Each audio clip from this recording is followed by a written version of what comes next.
Bem, bom dia a todos. Penso que estamos em condições de começar. Começo por cumprimentar a todos, em particular a senhora Coordenadora do Grupo População e Desenvolvimento, a deputada Mónica Ferro, a quem agradeço o convite para moderar esta mesa. Cumprimento naturalmente os senhores deputados, a senhora Vice-Presidente da Assembleia, a deputada Teresa Queiro. É sempre um prazer substituir o Bloco de Esquerda nestas funções. Acho que é uma evolução civilizacional. Quero, de facto, cumprimento também as pessoas presentes na mesa. Tenho o prazer de ter comigo a doutora Ana Paula Laborinho, Presidente de Camões, Instituto de Cooperação e da Língua, a doutora Lisa Vicente, da Divisão de Saúde Sexual e Reprodutiva Infantil e Juvenil da Direção-Geral da Saúde, e a minha amiga Alice Frade, a doutora Alice Frade, antropóloga da Associação de Planeamento da Família. De facto, ao olhar para esta sala, vemos que há aqui um problema de género.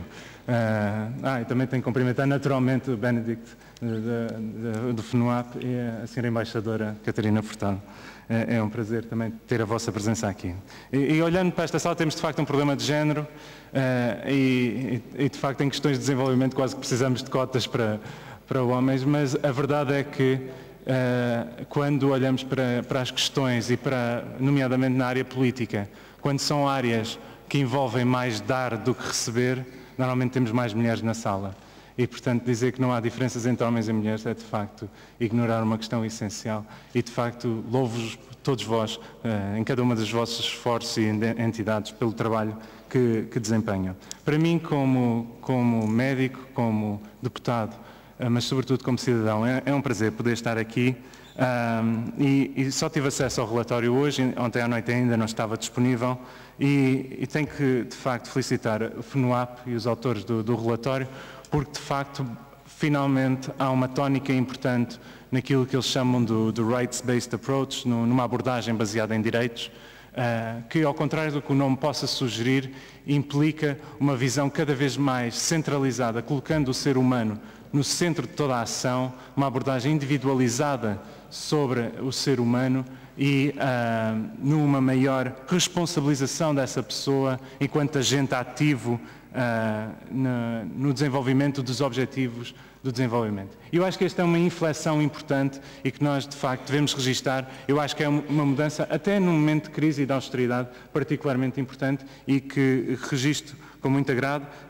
Estou ansioso por ler o resto do relatório. Mas a verdade é que, como membro do Grupo População e Desenvolvimento aqui no Parlamento, tenho tido a oportunidade de ter várias experiências no campo da cooperação e desenvolvimento que têm sido, de facto, únicas e têm demonstrado, de facto, o aspecto impactante que as políticas de desenvolvimento podem ter nestas áreas, particularmente na saúde, que estamos todos de acordo que é um direito fundamental. E temos que, de facto, continuar a encarar a saúde não como uma despesa, mas como um verdadeiro investimento. É provavelmente o único setor público que está demonstrado cientificamente que todo o dinheiro que nós gastamos tem um retorno superior àquilo que investimos. Não apenas um retorno económico, que também existe, há um retorno da produtividade da população e há um retorno também daquilo que nos deve preocupar e tão poucas vezes falamos, que é a nível dos índices de felicidade da população e que, de facto, este investimento nos consegue. E temos que, de facto, focalizar em estratégias que tenham uma percepção clara na promoção da saúde como basilar para o desenvolvimento, exigindo para isso uma aposta na saúde em todas as políticas, independentemente do nível de desenvolvimento do país. Antes de passar a palavra, só dizer que tive duas experiências muito marcantes da minha vida parlamentar, que ainda é muito recente, ainda estou cá há pouco tempo, mas a verdade é que já tive duas experiências patrocinadas pelo FNUAP e pela EPF, que me permitem ter uma percepção diferente sobre uma mesma realidade. Estive em Cabo Verde com um conjunto de parlamentares colegas, muitas das quais estão aqui presentes hoje, que foi uma experiência de facto muito marcante na minha vida, e depois, mais recentemente, estive em Manila, nas Filipinas. Em Cabo Verde, pude presenciar o que é o resultado do investimento no desenvolvimento e o impacto que isso pode ter numa população. Vemos que em 1990 o nível de pobreza daquele país era de 49%, em 2007 era de 26,6%, a taxa de mortalidade infantil, que era quase 60% em 95, é de 21% em 2007, perdão, não é 21%, mas 21 em cada mil em 2007. Quando olhamos para os números de outros países dos PALOPs, é de facto muito marcante. Angola tem uma taxa de mortalidade infantil superior a 100 por cada mil, Moçambique de quase 80 por cada mil, Guiné superior a 100 cada mil, São Tomé de 68. Houve uma clara redução da mortalidade materna e da mortalidade geral, que levou, de facto, ao aumento da esperança média de vida daquele país, para além do alargamento do acesso ao ensino primário universal. Quando contrastamos isto, enfim, com outros países dos PALOP, já disse, é de facto assustador os números. Quando vemos que, por exemplo, em Angola, vocês têm noção disto, mas eu acho que é importante reforçar que em Angola a esperança média de vida situa-se abaixo dos 50 anos de idade, é algo que nos deve refletir seriamente o que é que isto implica. Quando olhamos para os números da ONU, para os homens, a esperança média de vida, os números mais recentes é de 51,4 e para as mulheres de 47,2. Ou em Moçambique, de 49,4, 48,8. São Tomé, 68, 64 e Guiné, 51, 48. Eu acho que isto demonstra que vale a pena investir e o exemplo de Cabo Verde foi, de facto, um bom exemplo de que é que se pode fazer de positivo. Por outro lado, tive a oportunidade de estar nas Filipinas. E nas Filipinas, apesar de ter, de facto, níveis de desenvolvimento em alguns setores importantes, o que permite, de facto, um nível de esperança média de vida quase similar a muitos países europeus, e ter até uma taxa de mortalidade infantil, apesar de elevada, não muito elevada, está perto dos 20 por cada mil, a verdade é que há realidades naquele país que têm que ser confrontadas. Estamos a falar de um país com um sobrepopulacionamento, com quase 100 milhões de pessoas e que não tem capacidade de resposta. Tive a oportunidade de visitar maternidades em que as camas eram partilhadas por 3 grávidas ao mesmo tempo. Isto é algo que nos deve pensar sobre o que é que são direitos fundamentais, o que é que as pessoas têm que ter acesso no que diz respeito à saúde e os impactos que isso tem depois na população diretamente, porque vemos que as taxas de mortalidade materna subiram 36% de 2006 em 2010 e se nada for feito a tendência é continuar a aumentar e mais, a maioria das gravidezes verificavam-se em adolescentes entre os 15 e os 19 anos e particularmente estratos populacionais socialmente mais pobres. E, portanto, isto demonstra claramente que quem de facto tem acesso à saúde, quem de facto tem acesso aos cuidados de saúde e às ferramentas para o planeamento familiar, de facto consegue promover uma natalidade saudável, não por acaso, mas por opção, como prolifera neste mesmo relatório. E, portanto, claramente, vivemos um tempo de austeridade, um momento difícil para o nosso país, mas, como disse a Sra. Vice-Presidente, retomando as condições que nos permitam continuar a investir no futuro, claramente este tem que continuar a ser um enfoque nosso, tem que ser um enfoque também da aposta na lusofonia e o enfoque nesta aposta da cooperação, termos sempre a consciência de que essa aposta e esse investimento é um investimento noutros países, mas que tem um retorno direto no nosso. E eu acredito vivamente que podemos melhorar a saúde à escala global, começando cada um de nós com as nossas obrigações. Eu acreditem também. Obrigado, não roubo mais tempo. Passo agora a palavra já à doutora Ana Paula Laborim, Presidente de Camões. Obrigado.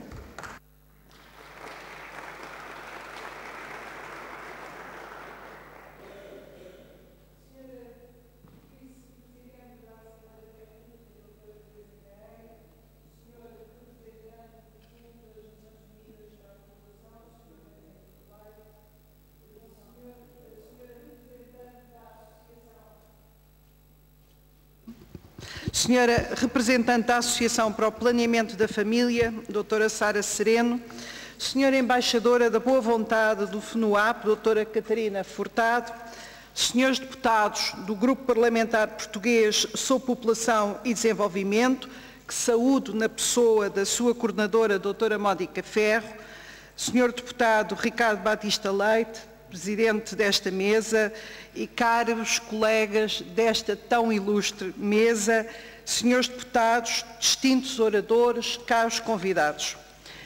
É com particular satisfação que o organismo coordenador da cooperação portuguesa se associa uma vez mais à apresentação pública do relatório do FNUAP sobre a situação da população mundial em 2012, que este ano escolhe este tema tão relevante para a mulher do planeamento familiar e a saúde sexual na agenda dos direitos humanos e desenvolvimento. Permitam-me uma nota também pessoal, por ver esta sala também tão particularmente marcada pela questão do género e pela presença das mulheres, o que também se assiste nesta mesa. Este é um momento de desafios para a cooperação portuguesa, como foi dito, temos menos recursos, temos mais dificuldades, mas isso também não nos deve impedir de continuar a apostar numa área tão relevante como esta. Por um lado, esses desafios têm a ver com uma nova estrutura, o Camões, Instituto da Cooperação e da Língua. Por outro lado, como disse, as difíceis circunstâncias que hoje vivemos exigem abordagens inovadoras que sejam resposta à escassez de recursos e uma adequada colocação da agenda dos direitos humanos, nas suas múltiplas facetas, no centro das questões do desenvolvimento.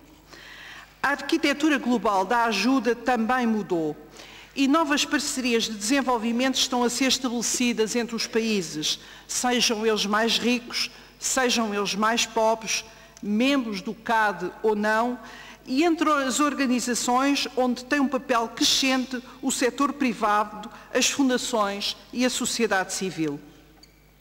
Um novo paradigma do desenvolvimento está perante nós, no qual os esforços a desenvolver não dizem apenas respeito à ajuda ao desenvolvimento, à sua qualidade e eficácia, mas fundamentalmente à eficácia e qualidade do desenvolvimento em si.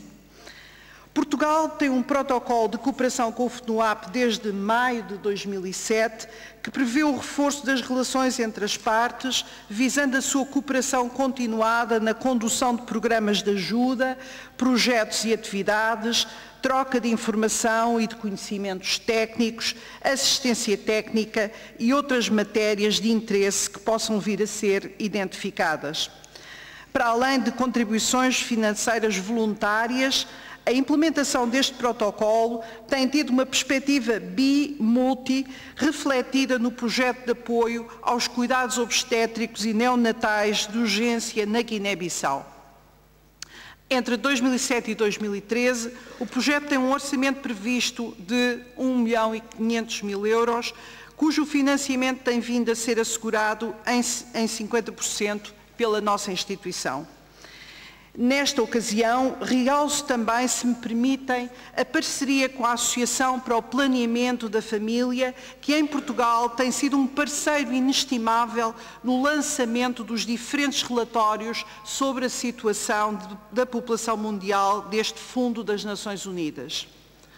E uma palavra de muito apreço para o Grupo Parlamentar Português sobre População e Desenvolvimento, que pelo seu envolvimento e dinamização destas temáticas é um elemento que pode ser decisivo no alavancar de apoios e na sensibilização, informação dos decisores e da população em geral. A mensagem do FNUAP é clara e evidente a sua urgência. No quadro dos cuidados de saúde, todos temos o direito a aceder à saúde sexual e reprodutiva, elemento essencial para ter filhos saudáveis e relações pessoais e familiares felizes, com dignidade e respeito. O planeamento familiar surge como uma componente fundamental na prestação de cuidados na área da saúde sexual e reprodutiva. Para tal, a atenção deve ser colocada no acesso à informação e a cuidados adequados e em igualdade de circunstâncias. A ação da cooperação portuguesa neste quadro abrange algumas iniciativas bilaterais e contribuições multilaterais, bem assim como o adequado reporte desta ajuda. Assim, para além da parceria que mencionei na Guiné-Bissau e que abrange as áreas de Oio, Gabu e Mafatá, apoiando unidades de saúde, associações mútuas de saúde e as casas das mães, capacitando profissionais e prestadores de cuidados, deverá ser salientado também o trabalho em curso em São Tomé e Príncipe, abrangendo a quase totalidade da população são-tomense, à qual é fornecida informação e acompanhamento ao nível da saúde sexual e reprodutiva. Por outro lado, as contribuições multilaterais em matéria de população, e que estão estimadas em 2011 em cerca de 1.500.000 euros, seja para o FUNUAP, UNICEF, PNUD, OMF, Fundo Global, são também um relevante apoio nesta matéria. Portugal, enquanto membro do CAD-OCDE, reporta no âmbito do sistema CRS++, informação estatística sobre estes fluxos de ajuda ao desenvolvimento, na qual se incluem atividades no domínio da população. Portugal também reporta anualmente para o Survey on Financial Flows do Fundo das Nações Unidas para a População, numa parceria também com o Centro de Investigação Holandês para a População. Esta parceria entre o FNUAP e o Centro de Investigação Holandês, estabelecida para monitorizar o programa de ação adotado em 1994 na Conferência Internacional sobre População e Desenvolvimento, é igualmente um contributo importante para a informação sobre esta matéria. A cooperação portuguesa tem vindo ainda a acompanhar, por via do Grupo de Trabalho de Estatísticas do CAD-OCDE, o desenvolvimento de outras iniciativas em matéria de população, como o Partnership for Maternal, Newborn and Child Health, uma parceria alargada, muito focada na saúde materno-infantil. O programa de ação, resultante destas iniciativas e estabelecido para um período de 20 anos, está intrinsecamente ligado aos Objetivos de Desenvolvimento do Milénio, adotados em 2000, nomeadamente os Objetivos 4 e 5, que visam a redução da mortalidade infantil e a melhoria da saúde materna até 2015.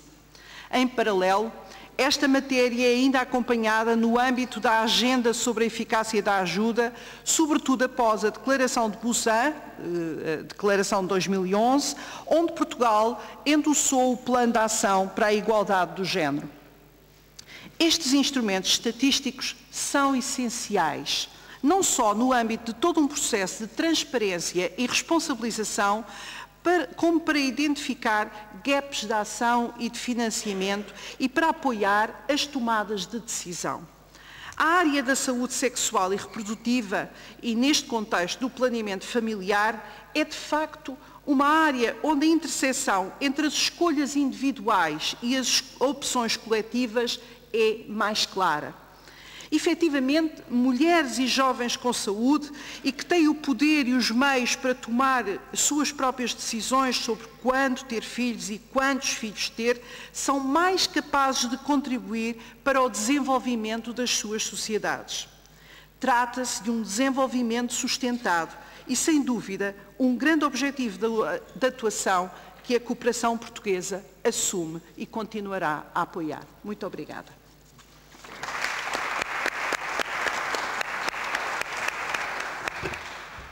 Muito obrigado. Eu passo desde já a palavra à doutora Elisa Vicente, da Direção-Geral da Saúde.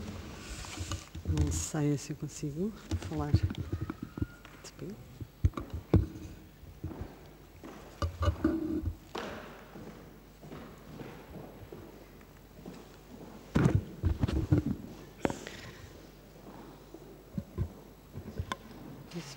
Pois, a partir dali, não é? Posso eventualmente estar sentada? Sim, eu preferia. Não, basta-me assim, que eu preciso aqui de espaço. Obrigada. Sim. Bom dia a todos os presentes e gostaria de cumprimentar toda a assistência. Todos nós reparamos nas características do género. Eu, curiosamente, acho o oposto. Eu venho da área da saúde e, por isso, estou habituada a que estas áreas sobre planeamento familiar estão essencialmente cheias de mulheres e vejo muito poucos homens. Por isso, eu, ao contrário, fiquei bastante satisfeita pelo elevado número de homens que eu vejo aqui presentes para abordar a questão do planeamento familiar. Como vocês vão ver, é uma coisa em que eu falo desde há bastante tempo e que irá ser um bocado repetitivo ao longo da minha comunicação. E por isso, para além de cumprimentar esta boa mistura de géneros presentes, gostaria também de cumprimentar a embaixadora, a senhora embaixadora da Boa Vontade do Fundo das Nações Unidas, Catarina Furtado. I would like to compliment Benedict Light. I was thinking I had to speak a little bit of English, but now I understand that you understand Portuguese. Is that true? Yes. Cumprimentar os meus colegas de mesa e, acima de tudo, também agradecer na pessoa da doutora Alice Frade e da doutora Mónica Ferro, que me endereçaram este convite para estar presente na apresentação deste relatório. Eu já tenho estado presente, tenho estado todos os anos presente na apresentação deste relatório, mas desta vez para falar sobre planeamento familiar. E acho que a escolha do nome para o relatório é particularmente feliz, tanto em inglês como em português. By choice, not by chance. Por escolha e não por acaso. E isto pode ter duas leituras completamente diferentes.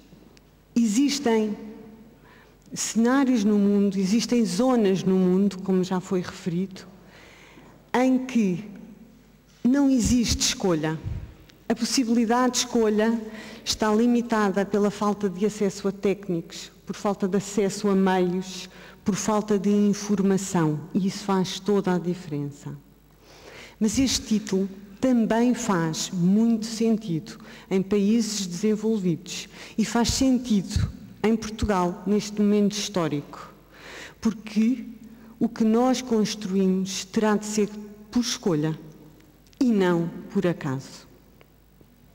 Por isso mesmo, gostaria de cumprimentar a escolha deste nome e salientar a importância daquilo que já foi falado, que é a questão da escolha. A possibilidade de escolha. Para orientar a minha comunicação, fui buscar os 6 pontos que todos nós recebemos no convite e que eu já estive, entretanto, aqui a ler rapidamente o relatório e a marcar o relatório, mas que eram apresentados como pontos-chave centrais do relatório.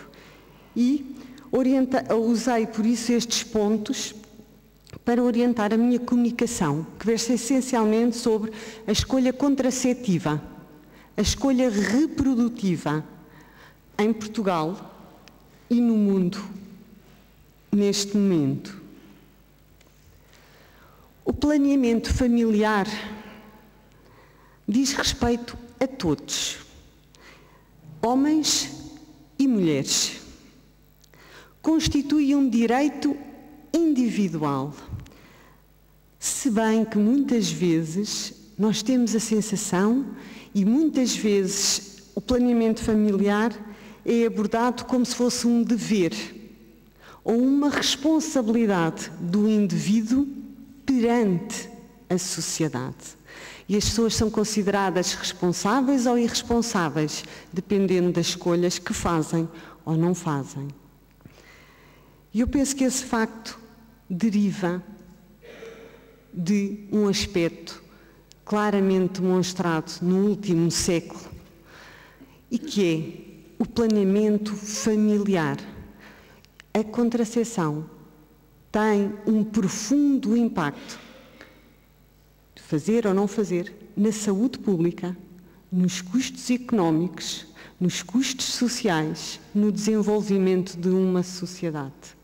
Por isso mesmo, na perspectiva da saúde pública, foi integrada o espírito de que todos é importante para o desenvolvimento de todas as sociedades que as escolhas sejam bem feitas. Exemplos? Pronto. Exemplos, fui buscar alguns exemplos, porque às vezes é importante nós não só dizermos algumas questões como sendo importantes, mas algumas estão devidamente estudadas e publicadas. E já foi citado isto. De acordo com a publicação de Mulheres e Saúde, publicada pela Organização Mundial da Saúde em 2009 e que diz respeito a dados de 2004, entre as causas de morte, entre as principais causas de morte em mulheres entre os 15 e os 44 anos, a segunda causa de morte corresponde a 14, quase 15% das causas de morte está associada à mortalidade materna.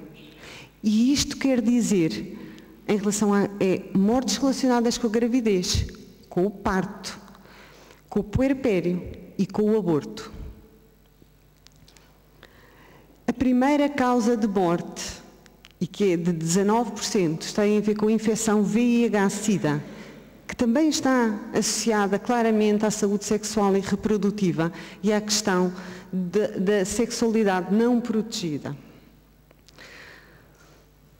Mas realmente o impacto, o peso relativo que a mortalidade materna tem é diferente nos diferentes países. E isto é importante salientar, porque a evolução em termos de contracepção terá impactos diferentes, quer a taxa de mortalidade materna seja elevada ou baixa. Assim, nos países em que os recursos são mais reduzidos, sim, a mortalidade materna é a segunda causa, correspondendo a 19% das mulheres que morrem entre os 15 e os 55 anos. À medida que o desenvolvimento económico do país é melhor, e neste grupo eram considerados de recursos intermédios, a causa como mortalidade materna continua a ser a segunda causa, mas baixa em termos percentuais. Aparentemente, desaparece do grupo das 10 causas de mortes principais em mulheres de 15 a 44 anos, nos países bem desenvolvidos. Mas chamamos a atenção que, apesar de não constar entre os 10 causas principais de morte, a mortalidade materna existe nos países desenvolvidos, todos os países desenvolvidos têm, nós temos um número de mortalidade materna e passamos a ter, e é um fenómeno que acontece em vários países, mortalidade de causas indiretas. Muitas mulheres com doenças crónicas e mulheres mais velhas morrem mais cedo por terem complicações associadas à gravidez ou porque a progressão da sua doença agrava pelo facto de terem estado grávidas. Hoje é o Dia Mundial da Diabetes e a diabetes é disto um exemplo. Grande questão, e até há bastante pouco tempo, o número de gravidezes que uma mulher tinha ao longo da sua vida é que diminuía realmente a sua sobrevida. Recentemente publicado outro estudo, a análise de vários países, uma análise estatística, e que tem sido utilizada em vários congressos na área do planeamento familiar, na ginecologia e obstetrícia, em que a utilização de contracepção está inequivocamente ligada à diminuição da mortalidade materna, refletindo-se de uma forma mais rápida em países que têm taxas maiores do que depois, fazendo variar taxas mais pequenas. Porque também às vezes é importante nós termos dados para podermos veicular.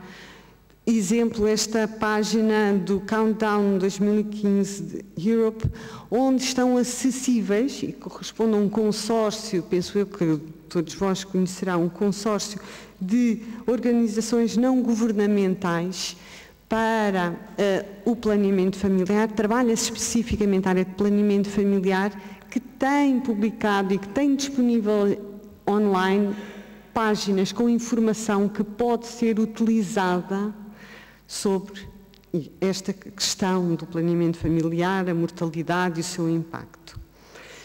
E também uma última questão, de facto, e foi também com gosto, também está aqui no relatório, a contracepção, a programação da gravidez. O espaçamento das gravidezes é um dos fatores que também ele contribui para uma diminuição da mortalidade infantil, aos 5 anos, e na mortalidade infantil, essencialmente na perinatal.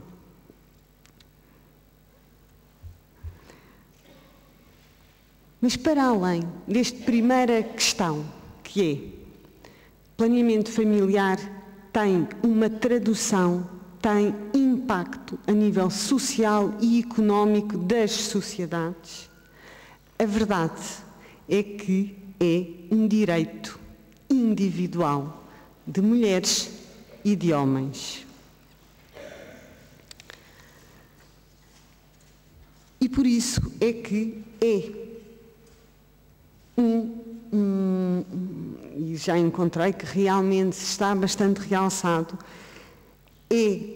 são pontos-chave a questão do direito à saúde sexual e reprodutiva, independentemente do género, independentemente da idade, porque para nós pode fazer muito mais sentido que as mulheres em idade fértil, ali alguns entre os 25 anos e os 30 e tal anos, tenham acesso à contracepção, mas têm igual acesso à contracepção para abaixo dos 15 anos todas as pessoas que tenham necessidade de contracepção, ou então as mulheres mais velhas, que às vezes também são afastadas da contracepção. Têm igual direito à contracepção as pessoas com deficiência, as pessoas independentemente do seu estado de saúde ou das suas capacidades cognitivas. Viver a sexualidade sem o problema, sem o risco de uma gravidez não planeada é um direito individual de todos. Diria que o planeamento familiar também é independente e deve ser garantido independente da orientação sexual. Daí a importância da universalidade, do acesso a todo este grupo de pessoas. E que esta universalidade não seja só parte dos nossos discursos. Que as nossas cabeças estejam abertas à possibilidade de todas estas pessoas terem igualdade de circunstâncias nos serviços e nos acessos aos cuidados.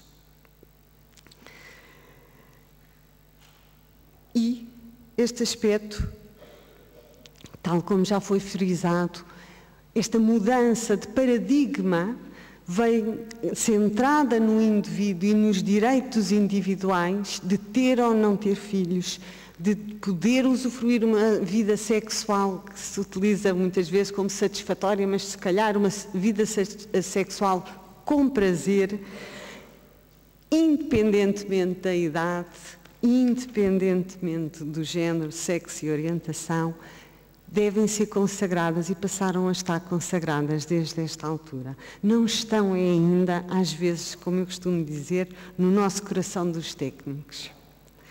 E em 2010 houve de facto uma resolução da Assembleia da República em que se recomendava o reforço sobre os objetivos de redução da mortalidade infantil e da mortalidade materna, quer na perspectiva da cooperação, quer na própria, e isso foi entendido na Direção-Geral da Saúde, quer também uma chamada de atenção aos serviços e aos profissionais que realmente o compromisso com estes aspectos dos Objetivos de Desenvolvimento do Milénio fazem sentido também em Portugal e continuam a ser um desafio constantemente renovado nos nossos serviços e, por isso, existiu uma circular normativa imediatamente a seguir à resolução. Mas como é que evoluiu ao longo dos anos estes homens, estas mulheres, os cuidados, os recursos, os acessos? E se pegarmos nos dados do Instituto Nacional de Estatística, reparem, as duas primeiras linhas, 1980 e 1987, dizem respeito a inquéritos em que apenas eram inquiridas as mulheres casadas entre os 15 e os 49 anos. Não estranhem, em outros países isto também acontecia. Mas isto faz com que a leitura, em termos percentuais das duas primeiras linhas, não possa ser completamente linear relativamente ao que depois diz nas outras duas. E reparem, quando às vezes as pessoas dizem que nada aconteceu em Portugal e que nada mudou em Portugal, é importante ver que em 1980, e é importante falar, não sei se têm consciência, mas apesar de ter sido introduzida antes de 1974, as várias pílulas que eram utilizadas em Portugal eram utilizadas como medicamentos para regularização dos ciclos menstruais, em consultas de irregularidades menstruais e por isso apenas acessível a algumas mulheres. Foi em 1974 que foi pela primeira vez, comercializada uma pílula com fins contraceptivos e, por isso, reparem que em 1980, das mulheres casadas, já 30% delas utilizavam uma pílula. Mas qual é que era o método de contracepção mais utilizado? O coito interrompido. Reparem também que a laqueação tubária era residual. Muito poucas mulheres realizavam laqueação de trompas.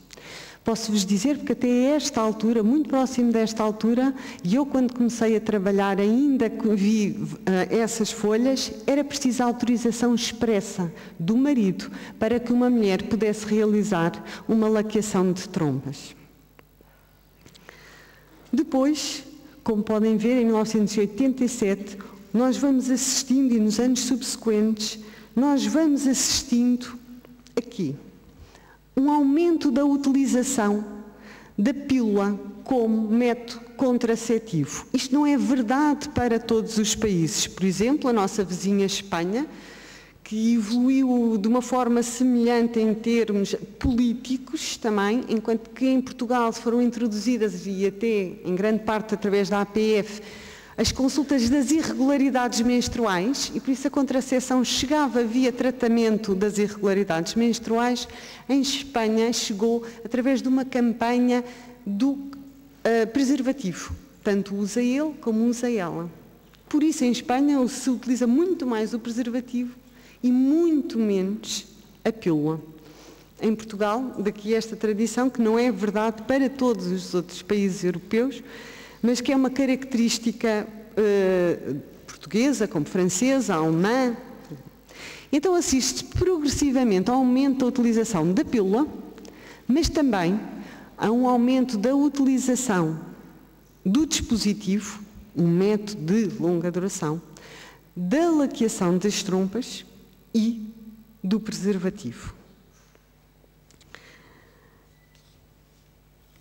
E em 1997, se repararem, no inquérito de fecundidade e contracepção, a pílula e a sua distribuição por grupo etário, a maior parte das mulheres que realizavam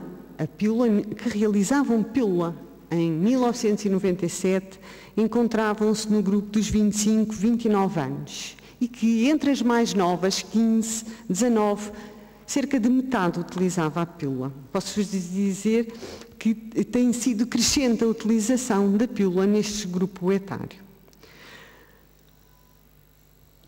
A utilização do preservativo, que também está aqui salientado, para vos mostrar, visto que não tenho outro slide que vamos, para mostrar o mesmo aspecto, apesar de se falar da baixa utilização do preservativo nas camadas mais novas, A verdade é que é consistente em todos os inquéritos, a utilização do preservativo é claramente superior nos grupos etários mais novos do que nos mais velhos. E aqui a maior parte das pessoas dizem sempre, obviamente, sim, mas eu recordo-vos que há aqui um profundo enviesamento. Como sabem, nós temos uma taxa de divórcios e de novas relações significativa. E a nossa mensagem é sempre muito claramente enviada para jovens. O preservativo é para os jovens, aliás, são eles que não os usam, enquanto que a nossa linguagem tem que mudar. Porque muitas pessoas mudam de parceiros, mudam de relações a meio da vida e, de facto, utilizam muito pouco o preservativo como forma de proteção das infecções sexualmente transmissíveis. No quarto Inquérito Nacional de Saúde, 2005 e 2006, que é o mais recente, aqui está a distribuição em Portugal dos vários métodos de contracepção. O primeiro, realmente, a pílula. O segundo, o preservativo, logo seguido do dispositivo e da laqueação de trompas. O que é importante, às vezes, quando falo disto? Se repararem, nós temos aproximadamente 80% das pessoas que utilizam contracepção que depende de uma boa utilização. Por isso isto é uma questão que se levanta, que é trabalhar a forma como são utilizados, porque falham pelo erro contraceptivo ou pela ausência da utilização. E, como podem ver, apesar disto já não estar distribuído pelos tipos de contracepção, mas se bem se lembram, em 97, 54% utilizava, no grupo dos 15 a 19 anos, utilizava a pílula e utilizava também o preservativo, em 38%. De facto, existe já quase 73% dos jovens que utilizam contracepção nas suas relações, habitualmente, mas se repararem, são também o grupo que utiliza menos contracepção. Mas existe um outro grupo que também utiliza pouco, e que são as mulheres dos 45, 49 anos. 13% dos inquiridos não utilizavam qualquer tipo de contracepção, não estando grávida e não pretendendo engravidar. E onde estão os homens? Todos estes dados são sempre sobre a questão das mulheres. Este inquérito é feito a mulheres. E os dados sobre preservativo são inquiridos a mulheres. A contracepção no masculino é importante. Se historicamente a contracepção feminina foi fundamental na mudança da vida de milhões de mulheres, neste momento é crucial pensar a contracepção como um direito também masculino. A seguir, então, uma questão que é, nós temos que partir dos dados e da realidade que temos para pensar quais são os projetos e as intervenções que são importantes. Natalidade. Este é o quadro, este é o gráfico, à luz do qual muitas vozes se levantam e já muitas vezes se têm levantado, de certeza que não estranham este meu argumento, que o planeamento familiar e a contracepção não devia ser uma importância, nem sequer uma prioridade num país em que a natalidade está em diminuição, num país com um índice sintético de fecundidade dos mais baixos do mundo. Mas a verdade, e por isso é importante reforçar, o que se pretende, e vou-vos mostrar até mais à frente porquê, o que se pretende é um crescimento sustentável em gravidezes desejadas, planeadas. Não são as gravidezes indesejadas que podem fazer engrossar os números de nascimento, mas não vêm aumentar a riqueza social e económica e o desenvolvimento de mulheres, filhos, famílias e homens. Qual é que é o tipo de população que temos?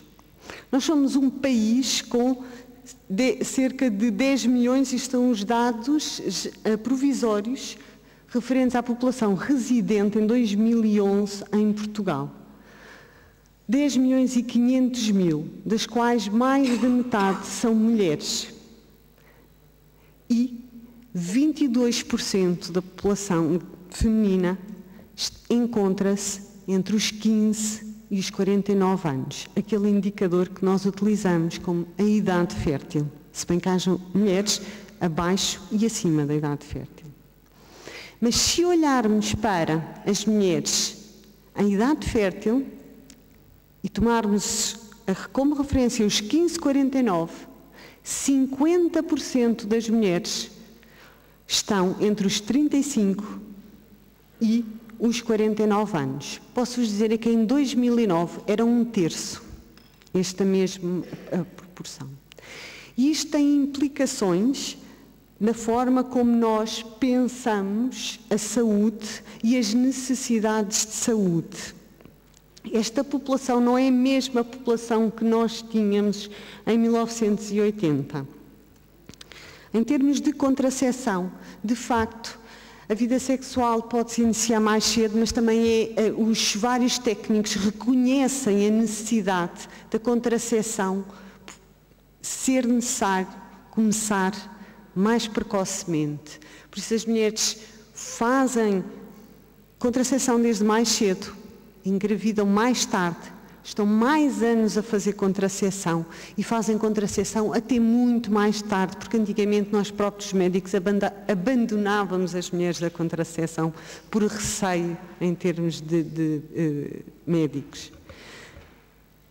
E também temos várias mulheres com doenças crónicas e mulheres que sobreviveram a patologia grave. Por isso mesmo, é necessário fazer contracepção durante mais tempo, mas também é necessário assegurar uma maior diversificidade de métodos contraceptivos para podermos abranger todas estas mulheres. Mas existem desafios que se mantêm e, de facto, apesar de ter diminuído, a gravidez na adolescência continua a ser, comparativamente com vários outros países, superior. E por isso eu deixei um mas, porque realmente os vários países de leste e da Ásia Central têm elevadíssimas taxas de gravidez adolescente. Mas como podem ver, Inglaterra continua a ter um valor superior ao nosso, mas Portugal detém valores claramente superiores ao da Dinamarca, da Finlândia, da Suécia ou da Alemanha. E, para vos dizer, existem projetos em curso. Existe um projeto para avaliação que começou em 2008 e que faz parte de uma parceria de várias universidades, da APF, e à qual se associou também a Direção-Geral da Saúde, no sentido de entender que a gravidez adolescente não é do nicho apenas de jovens. Nos estudos feitos, mostram que as regiões são diferentes e cerca de 20 e tal % das jovens, de facto, até queriam engravidar. E por isso é importante pensar de uma forma e obter dados mais concretos sobre aquilo que constitui uma cadeia de decisões. Mais uma vez, a questão da escolha.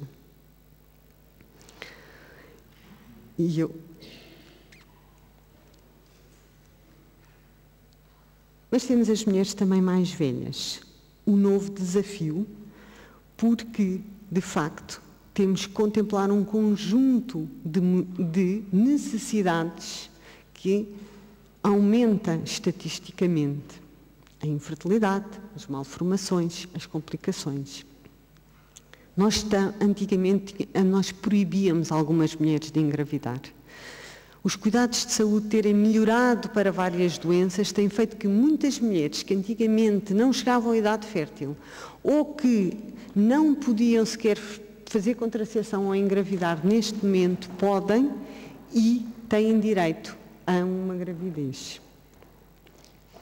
E por isso mesmo a noção de gravidez planeada e programada, que é altamente discutido porque as pessoas dizem se vale a pena ser planeada ou se é programada.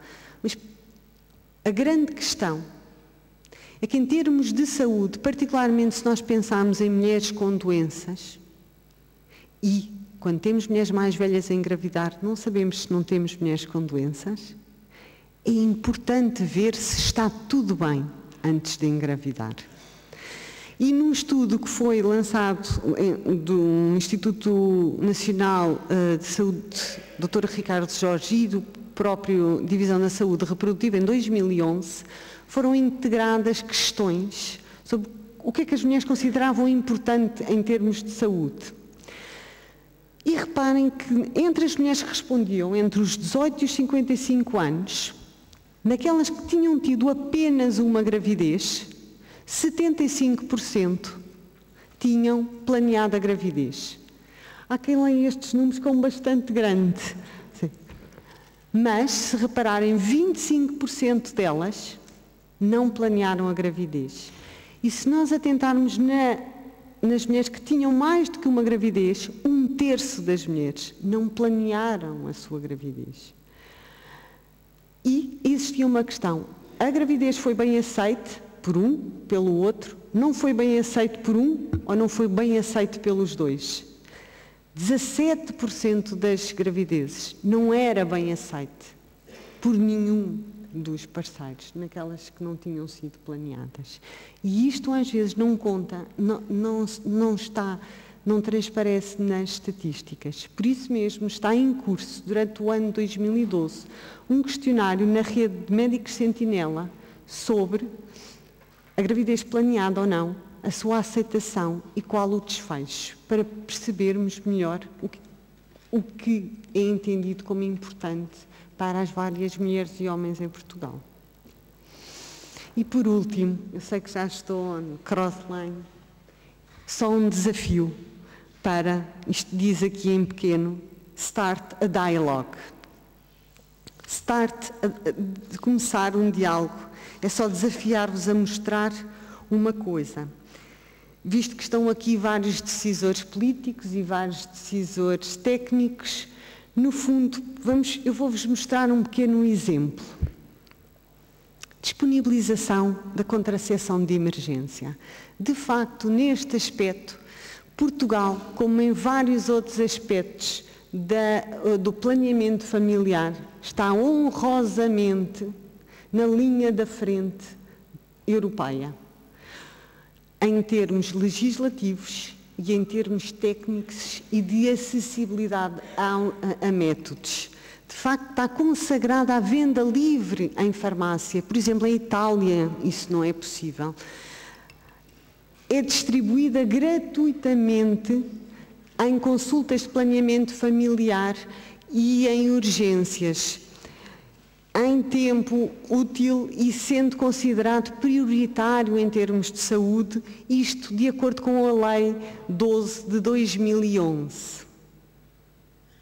Mas está, de facto, acessível a contracepção de emergência? O que se diz dela? É abortiva. É uma pílula só para o dia seguinte. Promove a promiscuidade e a irresponsabilidade sexual. Aliás, os jovens usam a pílula do dia seguinte vezes sem conta, numa clara demonstração de irresponsabilidade.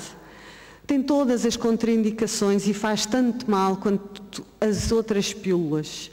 É uma bomba hormonal que vai afetar para sempre o corpo da mulher e a sua fertilidade. É a desinformação, os mitos da sociedade que vêm boicotar e tornar um bloqueio ao real acesso que tinha sido possível em termos legislativos e em termos normativos e em termos de recursos nos serviços. Por isso é urgente que nós, todos presentes, temos também um lugar importante na informação, porque existe, para além de tudo, também a importância de informar corretamente. Acabo dizendo que realmente acho que, por escolha e não por acaso, devem ser as opções na área da saúde sexual e reprodutiva, porque temos a ganhar cada um individualmente e, como está demonstrado, todos nós em sociedade. Isto tem a ver com a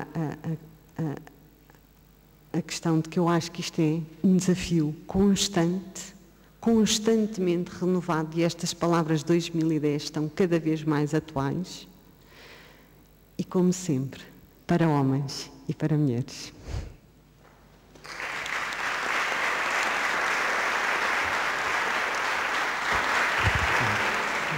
Muito obrigado, doutora Luísa. Sem mais demoras, passo já a palavra à doutora Alice Sofrado, da APF.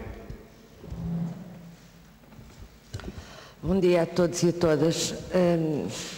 Gostei muito que esta mesa me tivesse dado vontade de esquecer o que tenho aqui escrito e pegarem algumas das coisas que foram aqui ditas.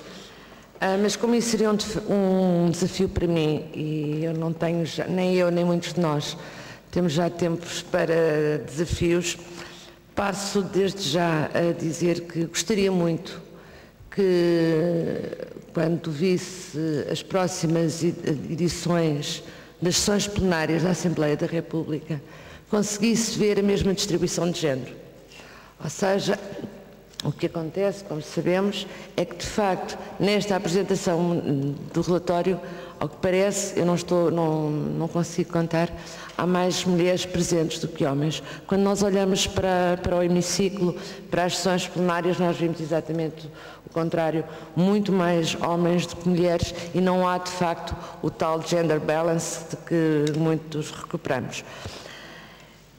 E porque preciso de reganhar o tempo, antes de agradecer muito, e é muito importante ver algumas das entidades e das pessoas que estão aqui, eu passo a referir a importância que é que entidades como o ACD, o Instituto Nacional de Estatísticas, a SIG, o Camões, a CPLP, Organizações de Direitos de Mulheres e ainda a Plataforma Portuguesa das ONGs, aqui representada pelo seu presidente Pedro Krupensky, estejam nesta sala a partilhar este diálogo.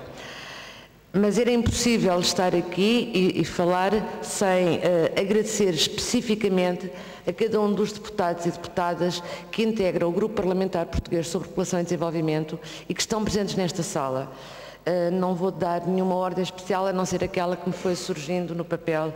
Maria Antónia Almeida Santos, deputada Teresa Queiro, deputada Mónica Ferro, deputado Bernardino Soares, deputada Teresa Anjinho, deputado Ricardo Batista Leite, deputada Luísa Salgueiro e também o deputado Pedro Delgado Alves. A todos e a todas, o nosso muito obrigada, porque de facto, era como a doutora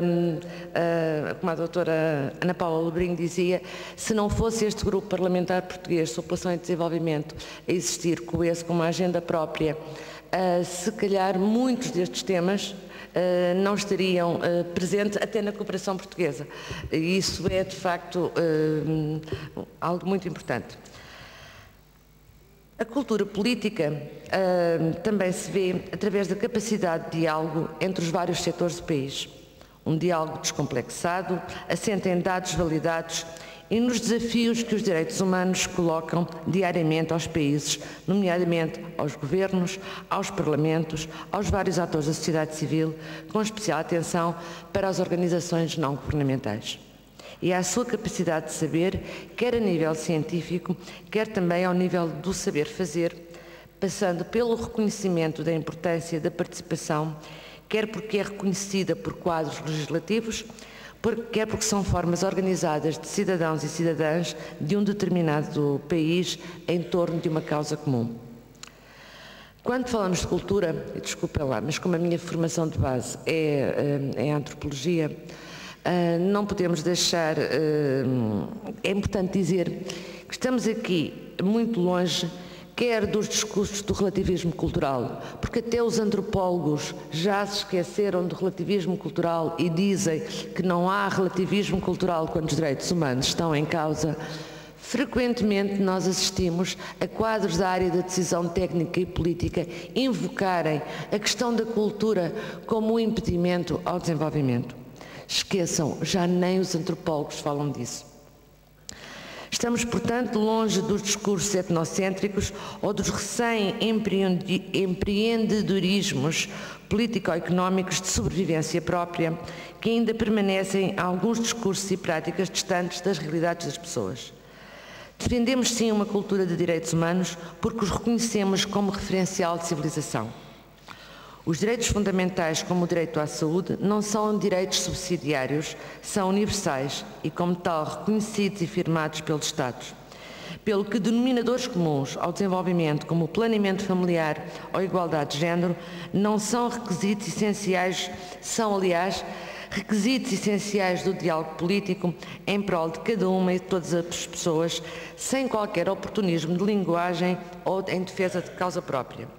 Foi com particular satisfação que ouvi já hoje referir, quer pela doutora Paula Laborinho, quer pela doutora Lísia Vicente, em vários momentos, atividades que fazem parte das atividades da Associação para o Planeamento da Família e das suas redes de trabalho internacional, sem saberem que era de facto a APF que estava por trás disto. Gostei muito da informação relativamente à monitorização da ajuda portuguesa e do trabalho que tem sido feito, porque isso é todo um trabalho que está contextualizado no âmbito do projeto Countdown 2015 Europe e que tem de facto encontrado na cooperação portuguesa o elemento essencial para nos dar os dados, porque, como sabemos, monitorizar a ajuda pública ao desenvolvimento, e está ali a professora Mónica Ferro, não tem sido de facto fácil em Portugal. E é por isso que frequentemente nós aparecemos com um rótulo de não transparente enquanto país, pela forma como os dados são apresentados. E para quem estuda ou quer estudar ou precisa de estudar a ajuda pública ao desenvolvimento e a afetação de recursos às várias áreas, incluindo os Objetivos de Desenvolvimento de Milénio, como nós fazemos desde 2005, sabe que isto não é tarefa fácil. Gostei particularmente de ouvir a doutora Ana Paula Laborinho com este tempo e com esta urgência de fazer. De facto, eu tinha já gostado muito de ouvir uma entrevista que deu a um jornal, creio que o Público, em agosto, em que identificava a saúde como uma das prioridades da cooperação portuguesa. E gostei muito hoje também de ouvir a doutora Lísia Vicente referir as boas práticas e os bons resultados, e só me apetecia dizer, minhas senhoras, além de estarem sentadas à mesa hoje aqui, marquem uma reunião e vamos começar a trabalhar para que, de facto, a Direção-Geral de Saúde e o Instituto Camões possam fazer alguma coisa conjuntamente do ponto de vista da cooperação e daquilo que são as nossas áreas essenciais. O que a seguir apresento não é inovador, é apenas uma súmula de documentos que já foram apresentados ao Secretário de Estado dos Negócios Estrangeiros e da Cooperação, em sede do Fórum da Cooperação, no dia 3 de agosto de 2012, mas também à Comissão Parlamentar de Negócios Estrangeiros e Comunidades há cerca de 15 dias. São propostas que resultam de muitos anos de trabalho em Portugal e em parceria com outras organizações internacionais. São propostas que, para a Associação para o Planeamento da Família, se partem de duas premissas. A centralidade e a capacidade político-diplomática e os compromissos políticos de Portugal em matéria de ODM e de outros. O valor das boas práticas e a respectiva difusão em português em matéria de saúde e igualdade de género. Deixem-me só contar aqui uma história. Quando nós conseguimos fazer a publicação em Portugal de um documento das Nações Unidas sobre mutilação genital feminina, que foi graças à colaboração na altura do IPAD, hoje Camões, pedimos os direitos de autor gratuitamente, arranjámos o financiamento e nós, em cerca de 2 meses, tínhamos o documento produzido. A Organização Mundial de Saúde dizia: mas como é que vocês conseguiram trabalhar tão rápido em português? É muito importante que a cooperação portuguesa, que está a dar tanta importância ao português, tenha a tradução de documentos técnicos como uma área importante, porque estamos aí a perder espaço se não o formos recuperar. O português é um idioma em que se expressam cerca de 280 milhões de pessoas no mundo inteiro, o que constitui por si só uma oportunidade de promoção dos direitos humanos com enfoque nas boas práticas. As políticas e prioridades da cooperação internacional reforçam os investimentos nos ODM também para lá de 2015, sobretudo os menos alcançados e aqueles que colocam em maior risco e vulnerabilidade as populações e com impacto direto nas economias, no caso presente, nos parceiros principais da cooperação portuguesa. Aqui retirando, obviamente, o bom exemplo que é Cabo Verde, e na deputada que está presente os parabéns, porque de facto Cabo Verde é um exemplo de boas práticas ao nível da região que devia ser mais replicado para a região e muitas vezes é esquecido. Mas era muito importante também que retivéssemos que num contexto de um mundo globalizado, e esta é a última prioridade, a última premissa, que num contexto de um mundo globalizado, mas ainda fragmentado na capacidade de resposta aos desafios daí decorrentes, Portugal assumiu em 94, 95, 2000 e posteriormente compromissos ao mais alto nível de boa consecução de avanços em matéria específica de direitos humanos e de objetivos de desenvolvimento do milénio. Estas propostas que eu a seguir vou enunciar têm em conta também a presença que a Associação para o Planeamento da Família e outras organizações internacionais e outras organizações não governamentais portuguesas em redes internacionais têm tido desde 2011, pelo menos, nos diálogos internacionais, institucionais e de stakeholders sobre o futuro da cooperação para lá de 2015.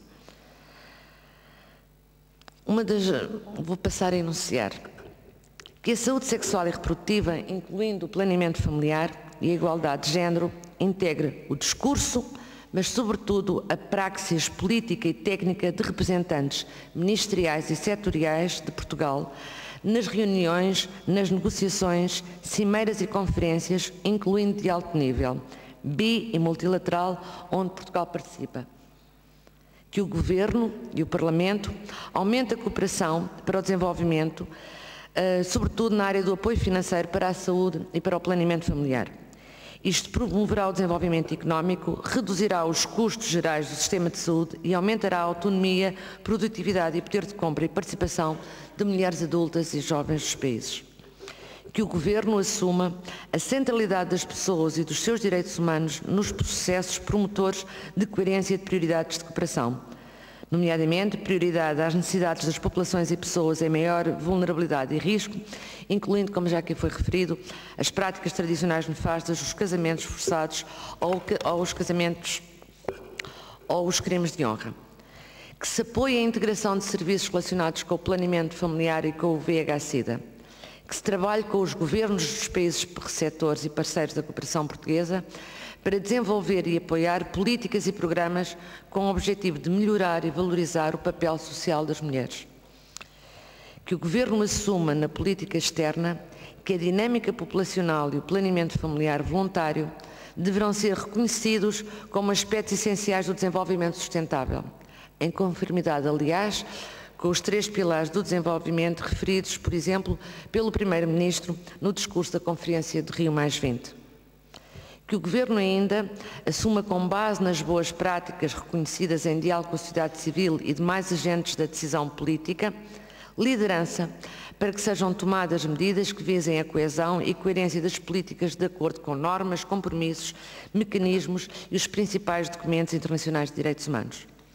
Que programas e serviços de saúde sexual e reprodutiva, incluindo os cuidados e medicamentos, bens e produtos de planeamento familiar, voluntário e saúde materna, sejam componentes de qualquer programa de desenvolvimento sustentável. O elencar destas propostas tem como base o seguinte: há muitos anos que a cooperação portuguesa fala que tem, que faz prioridade, que atua nesta área, e quando nós vamos ao terreno, e aqui estão organizações não governamentais que vão ao terreno, frequentemente vemos com o chapéu saúde sexual e reprodutiva ou com o chapéu género um conjunto de atividades a ser desenvolvidas, mas os medicamentos, os produtos, os serviços e os cuidados em matéria de planeamento familiar e saúde reprodutiva não chegam às populações. E isso é importante que seja visto. Chega o grande chapéu do mecanismo, chega o grande chapéu do financiamento, mas a prática não existe, não está lá.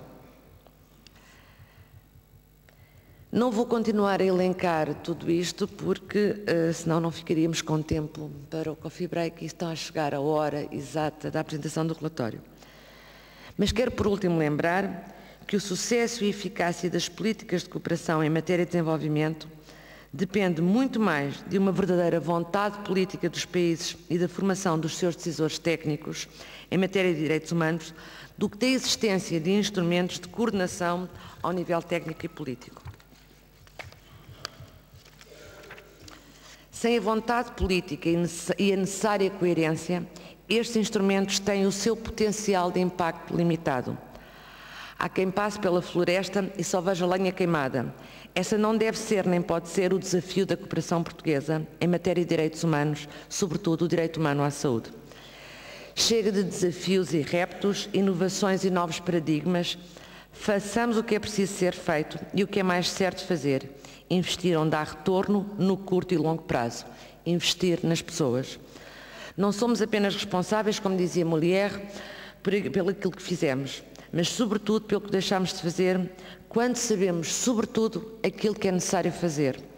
E investir em planeamento familiar é, como disse a deputada Teresa Queiro, em matérias de políticas de cooperação, em saúde, não é só a coisa a fazer, é sim a coisa certa a fazer. Muito obrigada.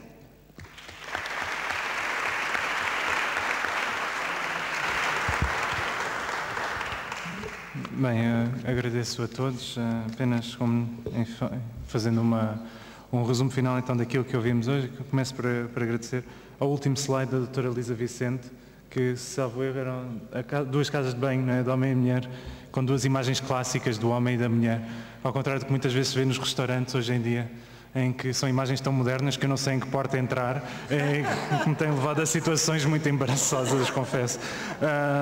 Aquilo que a doutora Ana Paula Laborinho disse é que de facto precisamos de um novo paradigma para o desenvolvimento, realçou o papel importante da FNUAP ao longo dos últimos anos e o papel decisivo que eu agradeço em nome de todos do grupo parlamentar, aliás que a doutora Elise Frade também aqui falou, e da importância das parcerias internacionais, este compromisso para com o desenvolvimento e cooperação que eu acho que é importante. Da intervenção da doutora Elisa Vicente, de facto, realçou a importância do planeamento familiar, poder ser por escolha e não por acaso. Depende também muito, entre outras questões, como o acesso aos serviços, mas também da formação. E daí a importância, e isso é um problema importante tanto nos países desenvolvidos como menos, de acesso à educação para a saúde e da educação para a cidadania.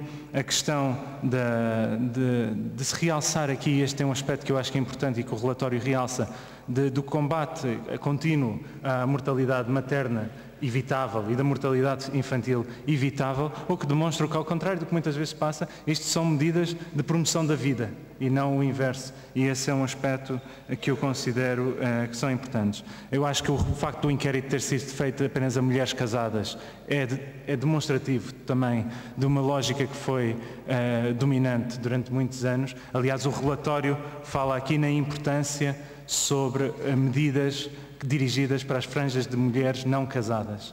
E esse é um aspecto que não tem sido muito focalizado e que é determinante porque depois tem impacto, de facto, em toda a população. Sobre a questão do género também, quando olhamos para o relatório e vemos que a laqueação de trompas é o método contraceptivo em 7% das mulheres, a vasectomia em 0%. E, portanto, enfim, temos que passar da teoria à prática. Relativamente à utilização do preservativo, enfim, sendo da área da infecciologia, a verdade é que temos ainda um longo caminho por percorrer antes de assumir estas funções. Nas consultas não havia preservativos para distribuir, numa consulta de doenças infecciosas, o que significa que, de facto, temos de continuar a luta, porque, de facto, a contracepção oral não previne, como disse bem, as infecções sexualmente transmissíveis, continuam a ter um fardo muito importante e cada vez maior na nossa população, e tocou num aspecto determinante que diz respeito à problemática do envelhecimento da população. E 1/3 da população portuguesa em 2050 terá 65 anos ou mais. O que significa que nós temos que olhar para este relatório por dois aspectos diferentes, para o nosso mundo desenvolvido e para o mundo em desenvolvimento. No nosso caso, como é que nós encontramos respostas que por escolha possamos ter mais filhos? E nos países em desenvolvimento, onde podemos de facto assegurar que a escolha exista, mas sem cometer os erros que foram cometidos ao longo dos últimos anos nos países desenvolvidos, entre os quais Portugal, em que toda a estratégia de facto visou uma melhoria dos indicadores de saúde, esquecendo depois que haveria uma fatura por pagar, que é a questão do envelhecimento para a ausência do aumento da natalidade, e que tem como consequência, no limite, a ruptura do sistema, porque podemos chegar à altura em que depois não temos um sistema que seja capaz de suportar os custos nem da promoção da natalidade, nem do prolongamento da vida. E por fim, a doutora Alice Frade reforçou aqui e bem relembrou o impacto que estas medidas têm a nível dos objetivos do milénio e, diria eu, até face ao impacto a médio e longo prazo nos objetivos objetivos do milénio, que é uma discussão que temos de ter com cada vez maior importância. E também focou aqui outro aspecto que eu acho importante, que é da lusofonia e do papel da CPLP. E se nós, de facto, Portugal pode ter um papel importante nas políticas globais da população, é precisamente através do mundo da lusofonia, através dos nossos países irmãos, e assegurarmos, como disse a doutora Alice Frade, que esse chapéu das políticas de saúde, que muitas vezes são defendidas em cada um dos países onde vamos trabalhando, com quem vamos trabalhando, que essa ajuda e essa cooperação chegue de facto a quem precisa no terreno. Termino, como comecei, numa questão de género. O relatório diz aqui algo que também considero muito importante e passo a citar. Temos que elevar a discussão sobre a importância de envolver ativamente os homens no planeamento familiar como parceiros nas relações e na vida. Eu espero que esse envolvimento dos homens não seja nem por acaso, nem por escolha, mas porque sim. E espero que um dia todos os homens possam sentir aquilo que eu sinto, que a vida não faz sentido se não for como parceiro de vida ao lado da pessoa que amamos. Muito obrigado e uma boa noite a todos.